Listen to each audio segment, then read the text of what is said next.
राम राम जी आप सब ने। मैं उम्मीद करूँगा आप सब बढ़िया होंगे। मैं भी एकदम मस्त हूँ। और फ़िलहाल टेम्परेचर है -35 डिग्री या -30 डिग्री। पीक पे सर्दी चल रही है।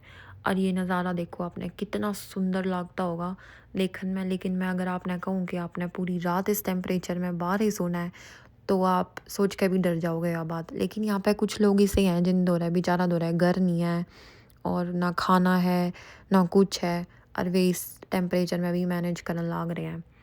यो देखो यो भाई, यो जो कार्ट यो ले रहा है यो इसका घर है। इसमें इसका सारा ज़रूरत का सामान है, बैग वैग में सब कुछ डाल रखा है, या इसकी साइकिल है। इतने सर्दी में आपका दिमाग भी फ्रीज हो जावे, आप 2 मिनट भी बाहर नहीं खड़े रह सकते। और सोचन की तो शक्ति है छोड़ो के हुआ है। इतनी सर्दी है कि यो एक जगह खड़े होकर सोच भी नहीं पा रहा। मतलब इसका दिमाग घूम गया कि मैं अब इस कार्ट ने क्यों कर उठाऊँगा, क्योंकि अकेले खातर यो इम्पॉसिबल है। और यो सोच रहा है कि भाई मेरी कोई मदद एक करन आ जावे। अब आप नु सोचते होगे कि इंसान तो मर जाएगा इतनी इतनी ज़्यादा ठंड में पूरी रात अगर यो बाहर सो गया -35 -40 में, तो कोई जिंदा भी नहीं बचता। तो ये क्यों कर सर्वाइव करन लाग रहे हैं भाई। ये सारे एडिक्टेड हैं, ये सारा ड्रग्स यूज़ कर रहे हैं, सिरिंज वाले, और मतलब हर तरीके के ये नशे कर रहे हैं। उसी के बेसिस पे ये सर्वाइव करन लाग रहे हैं। और सरकार भी इन्हें मतलब शेल्टर देवे है, पर वहाँ की कंडीशंस इतनी लिवेबल नहीं है कि ये उड़े मतलब 2-3 दिन भी रुक जावे वहाँ पे। इन्हें खाना भी मिल रहा है और पूरा बेड भी मिल रहा है, रजाई वगैरह सब कुछ मिल रहा है, लेकिन ये नहीं रहते वहाँ पे। क्योंकि एक तो उन्हें ये मना करें हैं कि भाई ड्रग्स मत करो, पर ये इतने एडिक्टेड हो चुके हैं कि ये रह नहीं पाते उसके बिना। और फिर वहाँ पे एक दूसरे ने मार दे हैं, इतने वायलेंट हो जाएं, और तो ये नहीं सर्वाइव कर पाते। इससे बढ़िया इन्होंने सोचा है कि हम बाहर ही रह लेंगे। अब ये दो भाई इसकी मदद करन आ गए, ये इसके सारा सामान ठवा के इसकी कार्ट में लगवा देंगे। और यहाँ पे यह चीज़ बड़ी है कि सर्दियों में लोग एक दूसरे के खातर बहुत काइंड है। आके हमेशा पूछेंगे कि आप मेक श्योर करेंगे कि आप ठीक हो। अगर आपकी गाड़ी भी धस रही है, बंद होगी, या निकालनी है बर्फ़ में धस गई, तो हेल्प ज़रूर करेंगे। तो इसकी भी करी है हेल्प। लेकिन सिचुएशन बहुत वर्स्ट है यहाँ पे। होमलेस की जो पॉपुलेशन है वह धीरे धीरे बहुत बढ़ने लग रही है, और कोविड में तो थोड़ी और ज़्यादा बढ़ गई। कुछ लोगों का बैकग्राउंड है कि जिनके माँ बाप भी एडिक्टेड थे, वे भी एडिक्टेड हैं, वो एक अलग कैनेडियन हिस्ट्री है, जिसकी वजह से जो ये लोग हैं ये होमलेस है और एडिक्टेड हैं। और दूसरी पॉपुलेशन इसी भी है कि भाई जो कोविड में जिनकी जॉब चली गई, फिर वो रेंट अफोर्ड नहीं कर पाए, क्योंकि रेंट भी बहुत यहाँ पे एक्सपेंसिव है। हालांकि कैलगरी जो है वो कनाडा की मोस्ट अफोर्डेबल सिटी है, लेकिन स्टिल यहाँ पे ये लोग रेंट अफोर्ड नहीं कर पा रहे, क्योंकि इन्फ्लेशन इतनी ज़्यादा है यहाँ पे।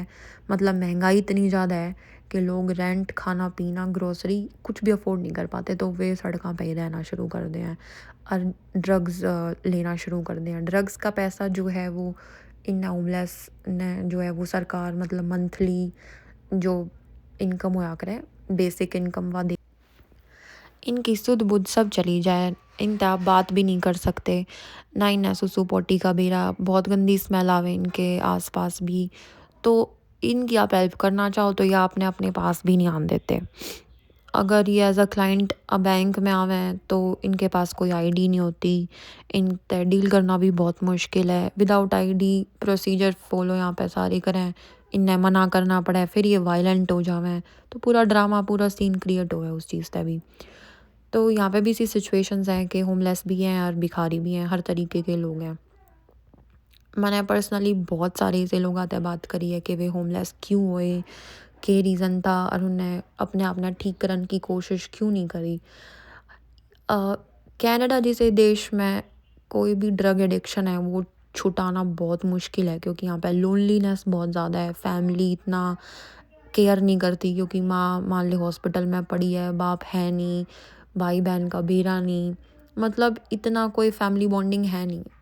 और ना कोई इतना ये फ्यूचर के बारे में सोचते कि भाई मैंने कुछ करके दिखाना है, या कोई पर्पस भी नहीं है लाइफ में। तो ये क्यों छोड़ेंगे, मतलब इनका कोई पर्पस ही नहीं है, तो ये अपना बिंदास जीवें, इन्हें कोई टेंशन नहीं है, ये अपने आप में मस्त हैं, इन्हें ना कोई रिग्रेट्स हैं। और मोस्ट मोस्ट ऑफ जो भी होमलेस है उन्हें कोई रिग्रेट नहीं है, वे नुए रहना चाहें, वे चेंज ही नहीं होना चाहते। और जो क्रिसमस टाइम है वो इनके खातर सबसे ज़्यादा बुरा टाइम है, क्योंकि उस टाइम पे इन्हें फैमिली याद आवे और हर जगह डेकोरेशन हो रखी हो, हर जगह एक अलग माहौल हो यार। और ये उस दिन लिटरली रोवे हैं, मतलब अपनी सिचुएशन के ऊपर जिसमें ये खुद दे गए हैं। तो कुछ इस तरीके की यहाँ पे सिचुएशन भी हैं जहाँ पे होमलेस भी हैं, भिखारी भी हैं। और बहुत ज़्यादा ठंड हो जावे तो ये किसी भी बैंक के अंदर या किसी भी इस टाइप की अपार्टमेंट्स के अंदर जो खुले हैं और थोड़ा अंदर गर्मी मिल जाए तो ये उड़े अपनी रात जो है स्पेंड कर ले। और इस तरीके तक ये कुछ रवे हैं। इनका ये जो खान-पीन का जो अरेंजमेंट है वो सरकार की तरफ से है। ये कुछ ऑर्गेनाइजेशंस हैं, इसका नाम है कैलगरी ड्रॉप इन सेंटर। कोई ऑर्गेनाइजेशन है मस्टर्ड सीड। तो भाई आप भी चाहो तो वॉलंटियर कोई भी कर सके, ओपन सब खातर ओपन है।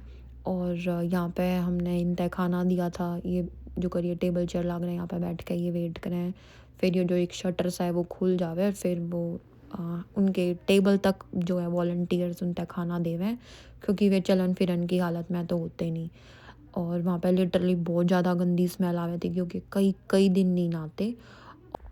पर हैं तो वे इंसान और भाई हमारे बीच में रहे तो इग्नोर भी नहीं कर सकते। पर हालांकि यहाँ के लोग ज़्यादातर इग्नोर ही करें, इतनी कोई सिंपैथी फील नहीं करते इनकी तरफ, क्योंकि उन्हें लगे कि इनकी जो सिचुएशन है वह इनकी खुद की वजह है, इन्हें खुद में सुधार करना चाहिए।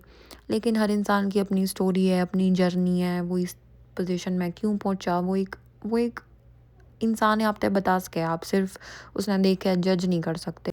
यहाँ पे बहुत सारी ऐसी ऑर्गेनाइजेशन है जो इनकी हेल्प करे है। और इनका खाना, इनके कपड़े, इनका फूड बैंक है लगता है। तो बहुत सारी ऐसी चीज़ चल रही है इनके खातर जो इनकी हेल्प कर सके। और कोई भी अगर इंडिविजुअल हेल्प करना चाहे तो वो अपना टाइम भी दे सके, अगर वो पैसे नहीं देना चाहता या कोई कपड़े नहीं देना चाहता या कोई खाना नहीं देना चाहता।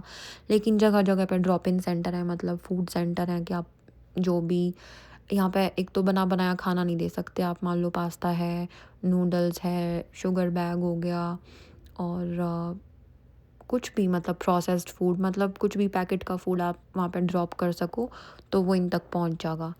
अ, आपने यह वीडियो आज किसी लगी तो आप ज़रूर मने बताइए। और आप इस सिचुएशन के बारे में क्या सोचो हो वो अपने कमेंट्स में ज़रूर लिखियो अपने थॉट्स। और अगर आप चैनल पर नए हो तो प्लीज़ सब्सक्राइब करियो, कमेंट करियो और लाइक करियो। राम राम जी।